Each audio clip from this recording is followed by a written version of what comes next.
శివమహాపురాణంలో రుద్ర సంహితలో సతీకాండలో 13 చాప్టర్లో 19 శ్లోకా నుంచి బ్రహ్మ ఆజ్ఞ మేరకు వివాహం చేసుకుని ఆ శిక్నిని ఆ సృష్టి అన్నది ప్రారంభిస్తాడు. ఆయనకి కలిగిన 1000 మంది ఆ పుత్రుల్లో హర్యశులు వీళ్ళందరూ కూడా మళ్ళీ నివృత్తి మార్గంలో తపస్సు చేసుకోవడానికి తండ్రి ఇచ్చిన ఆజ్ఞ మేరకు తపస్సుకు వెళతారు సృష్టిని ఇంకా వృద్ధి చెయ్యటానికి. అక్కడికి నారదుడు వస్తాడు. నారదుడు వచ్చి భూమి ఎంత విస్తరించిందో తెలియకుండా అది ఏంటో తెలియకుండా మీరు ఎలా అని చేస్తారు అన్న ఒక బీజాన్ని నాటుతాడు. వాళ్ళు ఆ విచారణలో పడిపోతారు. సుశాస్త్ర జనకాధీశం యూనవీధా నివర్తకం సకతం గుణ విశ్రాంభి కర్తుం సర్గముపక్రమేత. ఈ ఉత్తమమైన శాస్త్ర రూపంలో ఆ తండ్రి ఏదైతే నివృత్తి మార్గం ఆ మాటలు ఇవన్నీ కూడా తెలుసుకున్నారు. అందుకని ఇక్కడ ఆ హర్షులు సోమరితనానికి దూరంగా ఎప్పుడూ ఉండేవాళ్ళు, పైగా ధర్మాచారంలో ఎప్పుడూ ఉండేవాళ్ళు, ఇలాంటి గుణాలు కలిగిన వాళ్ళు. అందుకే ఆ విశ్వాసం సృష్టి ఉపక్రమాన్ని ఏకరంగా అంటే ఈ సృష్టిని ఎలా వృద్ధి చెయ్యాలి అన్న ఆలోచనలో పడ్డారు. ఇది నిశ్చిత్యాతే పుత్రాః సుధియశ్చేకచేతసః ప్రణమ్యాతం పరిక్రమ్య యుగ్ మార్గమని నివర్తకం. ఈ పరమ బుద్ధిమంతులైన దక్షుడొక్క పుత్రుడు ఏకాగ్ర బుద్ధితో విచారణలో ఉండి దేవర్షి అయిన నారదుడికి పరిక్రమ చేసి ఆయనకి ప్రదక్షిణ చేసి ఆయనకి నమస్కరించి నివృత్తి మార్గంలో వాళ్ళు మళ్ళీ లీనమైపోయారు. నారదత్వం మనః శంభోర్ లోకన్యాయ చరుముని నిర్వికారో మహిషాన మనోవృత్తి కరస్తథా. నారద మహాముని, నువ్వు ఆ పరమేశ్వరుని మనస్సులో ధ్యానిస్తూ లోకంలో ఎప్పుడూ పర్యటిస్తూ ఉంటావు. ఇలా నిర్వికారంగా ఉంటూ ఆ పరమేశ్వరుని నీ చిత్తవృత్తుల్లో అనుసరిస్తూ నువ్వు క్రతువుల్ని చేస్తూ ఉంటావు. కాలే గతే బహూతరే మమ పుత్ర ప్రజాపతి నాశం నిశమ్య పుత్రానాం నారద ధన్వంతప్యత. ఈ పుత్రులు ఎవరైతే వెళ్ళారో వాళ్ళు ఎంతకాలానికి తిరిగి రావట్లేదు. దక్షుడు యొక్క పుత్రులు చాలా కాలం గడిచిపోయిన తర్వాత దక్షుడు ప్రజాపతి నారదుడి మాటలు విని నా పుత్రులు ఇలా మళ్ళీ నాకు వెనక్కి రాకుండా వెళ్ళిపోయారని కాస్త బాధకి లోబడ్డాడు. ఇక్కడ బాధ లోబడ్డాడు, నారదుడి మీద మళ్ళీ కోపం కూడా వచ్చింది. ముహుర్ముహుర్వా చేతి సుప్రజస్వం శుచాంపదం శుశోచ బహుశో దక్ష శివమాయ విమోహిత. అదే సమయంలో అంత శోకంలో ఉన్నాడు. ఇప్పుడు మనకి ఎందుకు మనస్సుని కాస్త ప్రశాంతంగా ఉంచుకోమని చెప్తారంటే సాధారణంగా శోకానికి మోహానికి లోబడినప్పుడు మాయకి చాలా సునాయాసంగా మనం లోబడిపోతాము. ప్రశాంతమైన చిత్తం ఉన్నవాడికి అంత అలజడి ఉండదు. కానీ మోహానికి లోభానికి కోపానికి ఇలాంటి ఏదో ఒక వికారానికి మనం లోబడినప్పుడు ఆ చంచలత్వం ఎక్కువగా ఉంటుంది. మాయకు మనం చాలా సులువుగా లోబడిపోతూ ఉంటాము. ఆ సమయంలో అంత శోకంలో ఉన్న దక్షుడు మళ్ళీ మళ్ళీ మళ్ళీ అదే ఆ సంతతి గురించి ఆలోచిస్తూ ఉన్నాడు. ఎంత శ్రేష్టమైన పుత్రులు అంత మంచి మార్గాన్ని అనుసరించి ముక్తికి వెళ్ళిపోయారు, ఇక్కడ మళ్ళీ సృష్టిని వృద్ధి చెందటానికి వాళ్ళు లేరు. అందుకునే దక్షుడు ఆ శివమాయకి మోహితుడైపోయి ఆ శోక కారణంగా మళ్ళీ మళ్ళీ అదే ఆలోచనలో అదే చింతలో ఉండిపోయాడు. అహమాగత్య సుప్రీత్య సాంత్వయం దక్షమత్మజం శాంతిర్భావం ప్రదశ్యేవ దేవం ప్రబలమిత్యుత. దాని తర్వాత దక్షుడు దగ్గరికి వచ్చి శాంతి భావకంగా ఉపదేశాలు ఇవన్నీ ఇస్తూ శోకంలోకి ఉండకు, దైవం చాలా ప్రబలమైంది అని నేను వెళ్ళి మళ్ళీ నా పుత్రుడైన దక్షుడికి నచ్చ చెప్పాను. నిర్ణయాలు మనం చాలా తీసుకుంటాం, చాలా చెయ్యాలని కూడా అనుకుంటూ ఉంటాం, కానీ కొన్ని కొన్ని ఏమవుతాయి, విధి నిర్ణయాలు అన్నవి మనకు అనుకూలంగా ఉండకపోవచ్చు. కానీ దానికి మనమేమి బాధపడక్కర్లేదు. ఎందుకు అది చాలా బలమైనదే కాకుండా పైగా అది మనకి ఎప్పుడు మంచి చేస్తున్న సమయంలో నాకు అంగీకరించడానికి కష్టంగా అనిపించవచ్చు. అథ దక్ష ప్రజన్య మయా సా పరిసాన్విత సబలశ్వాభిధాన్ పుత్రాన్ సహస్రం చాప్యజీజనత. తర్వాత దక్ష ప్రజాపతి నేను చెప్పిన మాటల ద్వారా కాస్త సమాధానించుకున్నాడు. మళ్ళీ తన పుత్రుడైన ఈ ఆసిఫ్ని ద్వారా ఆవిడ ద్వారా మళ్ళీ అంటే ఇక్కడ ముందుగా హర్షులు అన్న వాళ్ళు 1000 మంది వాళ్ళు వెళ్ళిపోయారు. ఇప్పుడు మళ్ళీ తర్వాత తన భార్య సంగమంతో మళ్ళీ ఆ భార్య యొక్క గర్భంలో సబలశ్వ అన్న వాళ్ళు మళ్ళీ ఒక 1000 పుత్రుడు ఉత్పత్తి జరిగింది. ते अपि जगमुस्तत्र सूताः पित्राधिष्ठा दृढव्रताः प्रजासर्गे यत्र सिद्धाः స్వపూర్వభ్రాతరో యయుః. ఇప్పుడు మళ్ళీ దృఢ నిశ్చయంతో, ఎందుకంటే ఇంతకు ముందు వాళ్ళు వెళ్ళిపోయారు కానీ మళ్ళీ తిరిగి రాలేదు. వాళ్ళు ముక్తి మార్గంలో అన్నట్టుగా వెళ్ళిపోయారు, ఈ సంసార వందలోకి వాళ్ళు రాలేదు. అందుకుని దృఢ నిశ్చయంతో ఆ సబలశ్వలు కూడా తండ్రి ఆజ్ఞ మేరకు సృష్టిని ఇంకా ఇంకా వృద్ధి చేద్దామని ఆ అలాగే వాళ్ళు కూడా వెళ్ళారు. అయితే పూర్వం ఎలా అయితే వీళ్ళ అన్నలు అలాగ సిద్ధి పొందటానికి ఎలా వెళ్ళిపోయారు, అలాగే వీళ్ళు కూడా అలాగే వెళ్ళిపోయారు. తదుపస్పర్శానధీవా నష్టాఘా విమలాశయాః తే పుర్మహత్తపస్తత్ర జపంతో బ్రహ్మసువ్రతాః. ఇలా తీర్థానికి వెళ్ళారు, వీళ్ళు కూడా అదే తీర్థానికి వెళ్ళిపోయారు, నారాయణ తీర్థం అక్కడికి వెళ్ళారు. మళ్ళీ స్పర్శ మాత్రం చేత అన్ని పాపాలు తొలగిపోయి శుద్ధి.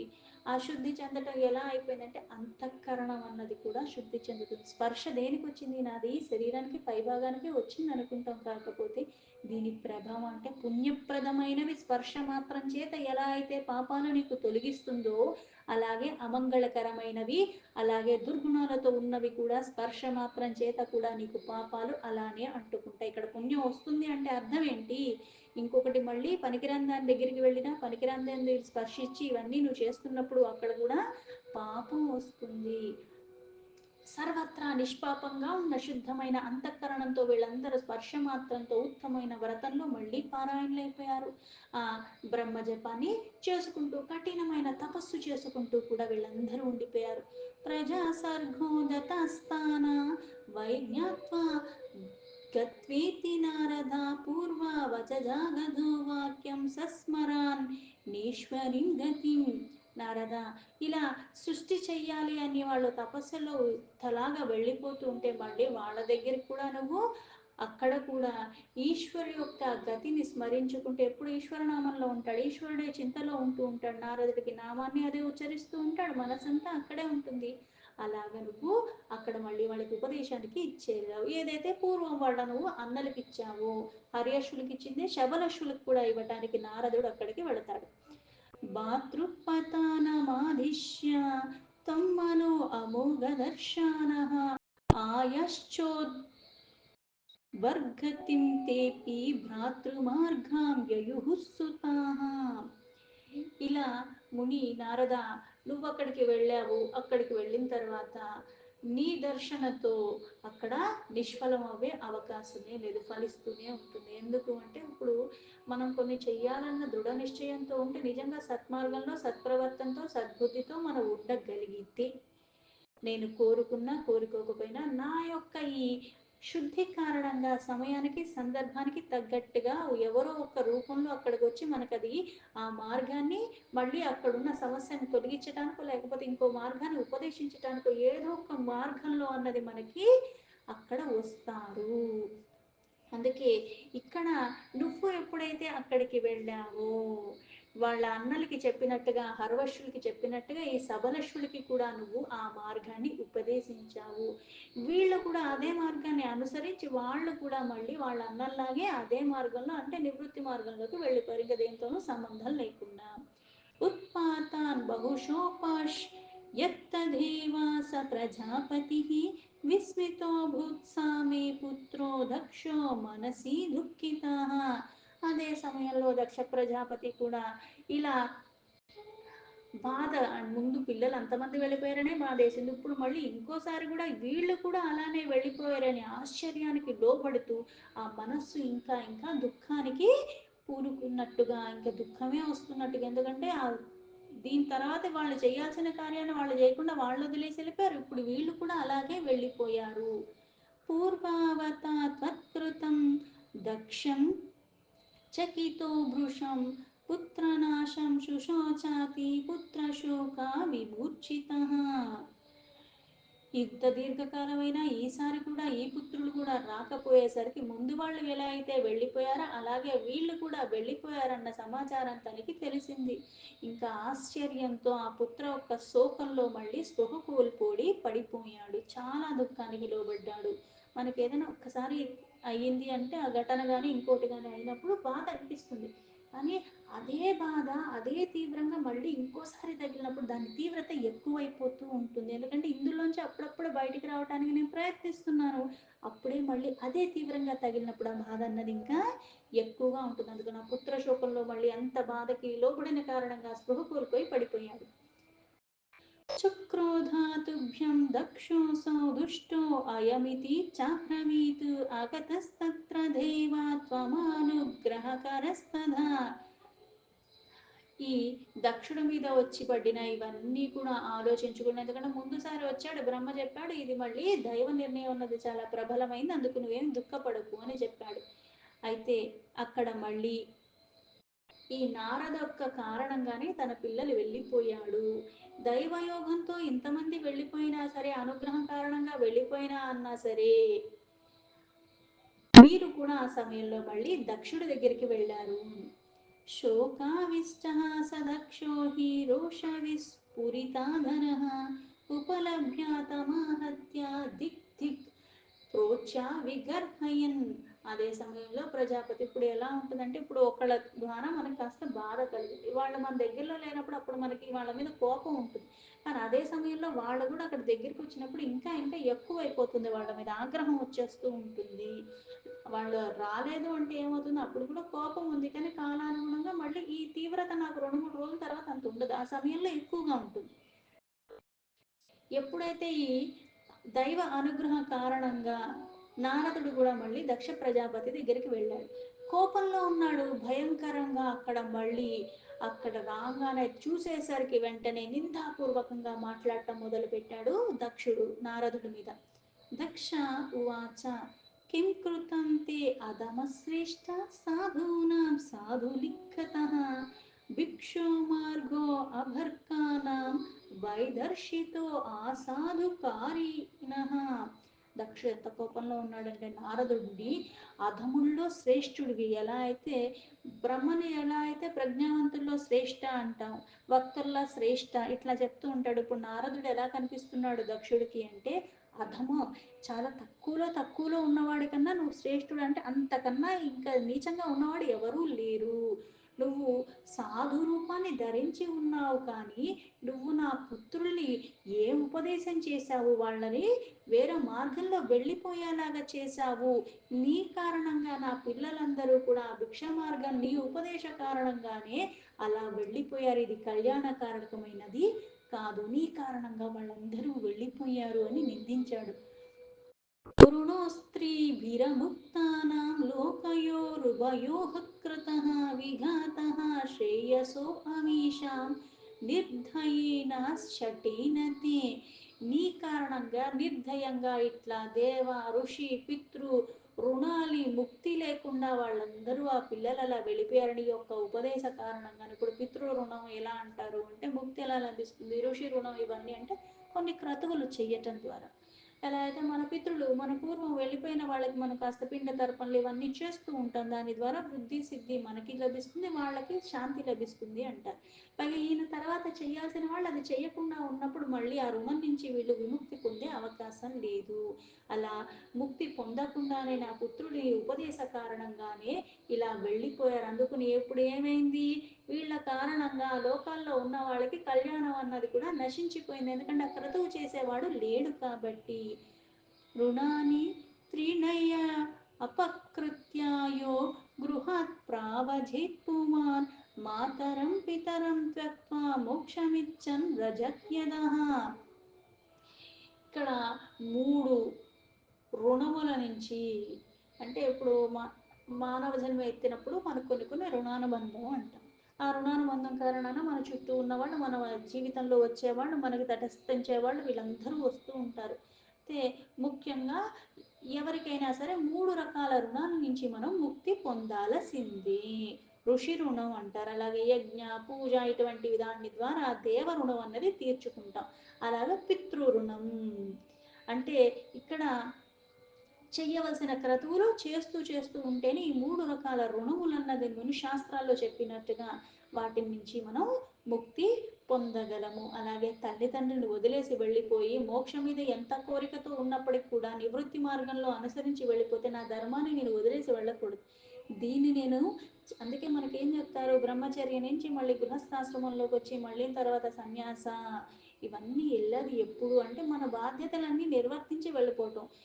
కొంతమంది ఉంటారు, ఎవరు ఉంటారు వాళ్ళు అంటే జగత్ కళ్యాణం కొరకే వచ్చిన వాళ్ళు, పైగా వాళ్ళు మనకిలాగా కోరికల కోసం వచ్చిన జన్మలు కాదు, లోకాల్ని ఉద్ధరించడానికి తీసుకున్న కారణ జన్మలు.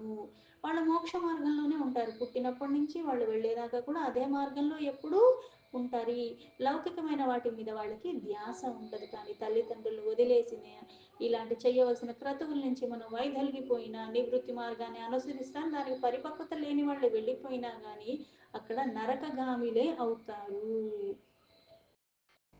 విద్ధయస్త్వం సునిర్లజ్జః శిశుధీవీధశోపః హరేః పార్షదా మధ్యేహి వృతాచరసి మూఢధీః. నువ్వు నిజంగా నిర్దయి అంటే దయలేని వాడివి, అసలు నిజంగా సిగ్గులేదు అంటే ఇట్లాంటి పని చేసి మళ్ళీ ఎదురుగా వచ్చి ఎలా నిలబడ్డావు అన్నట్టుగా అటువంటి చిన్న పిల్లల్ని నువ్వు ఆ మాటలు మాయ మాటలు చెప్పి వాళ్ళకి ఇట్లా యశస్సు నుంచి దూరం అయ్యేలాగా నశించిపోయేలాగా చేశావు, నువ్వు నిజంగానే మూర్ఖుడివి. ఆ హరి పార్షదులు వ్యర్థంగా విచారణ చేసుకునేలాగా అటువైపుగా వాళ్ళని వెళ్ళేలాగా చేశావు అని. ముహుర్ముహర భద్రం త్వమచరోమి అధమాధమ విభవేద భ్రమస్తేత పదం లోకేషు నస్థిరం. ఓ అధమాత్మ, నువ్వు మళ్ళీ మళ్ళీ అంటే మొదటిసారి అంతమందిని పంపించారు, రెండోసారి కూడా అలాగే చేసి కాదు. నారదుడికి ఏమని శాపం ఇస్తాడు అంటే, అంటే ఈయనిచ్చిన శాపం ఏమిటి అంటే, నువ్వు అధముడివి కాబట్టి నువ్వు ఇంక ఎప్పుడు ఎప్పుడు ఇలా తిరుగుతూనే ఉంటావు. ఈ తిరగటం ఎలా తిరుగుతూ ఉంటావు అంటే ఒక్క దగ్గర ఎక్కడా నీ పాదం అన్నది స్థిరంగా ఉండనే ఉండదు, అంటే ఒక ప్రదేశంలో నిలకడగా ఉండలేనట్టుగా నువ్వు భ్రమిస్తూనే ఉంటావు అన్నట్టుగా శాపం ఇచ్చాడు. శశాపేతి శుచా దక్షస్త్వాం తథా సాధు సమ్మతం బుబోధానేశ్వరేచ్ఛాం సా శివమాయ విమోహిత. ఈ ప్రకారంగా నారద, నువ్వు సాధు పురుషుల చేత కూడా సమ్మానించేవాడివి అయినప్పటికీ కూడా దక్షుడున్న దుఃఖంలో నీకు ఇటువంటి శాపాన్ని ఇచ్చాడు, అది కూడా మళ్ళీ ఈశ్వరుడు ఇచ్చా అని తెలుసుకోలేకపోయాడు. శివుడి యొక్క మాయ అతనికి ఇలా మోహానికి లోబడే ఆ మునీంద్ర నీకు శాపాన్ని కూడా ఇచ్చాడు, కానీ నువ్వు కూడా ఏం చేశావు, ఎప్పుడు ఆ పరమాత్మనే రమిస్తూ ధ్యానిస్తూ ఉచ్చరిస్తూ ఉంటావు, నిశ్శబ్దంగా ఆ శాపాన్ని నువ్వు కూడా గ్రహించేశావు. శాపం ప్రత్యగ్రాహిత్యాతం సమునే నిర్వికారదీహి ఏష ఏవ బ్రహ్మ సాధో సహతి సోపి చ స్వయం. నిర్మలమైన బుద్ధిమంతుడువైన నువ్వు దక్షుడిచ్చిన శాపాన్ని చాలా నిశ్శబ్దంగా గ్రహించేశావు. నీ చిత్తం ఎప్పుడు వికారాల రహితంగా ఉంది కాబట్టి నువ్వు ఆ శాపం ఇచ్చినా మళ్ళీ వికారానికి నువ్వు లోబడకుండా అలా ఉండగలిగావు, నిగ్రహించుకున్నావు. ఇదే బ్రహ్మభావము. ఈశ్వర కోటికి చెందిన మహాత్ములైన పురుషుడు స్వయంగా శాపాన్ని తొలగించుకోవడానికి సమర్థులైనప్పటికీ కూడా దాన్ని సహిస్తారు, దాన్ని గ్రహిస్తారు. ఎందుకు, అది కూడా ఈశ్వర ఇచ్ఛ అన్న భావనలో దాన్ని స్వీకరించాడు. దీంతో శివ మహాపురాణంలో రుద్ర సంహితలో సతీకాండలో 13th చాప్టర్ సంపూర్ణం.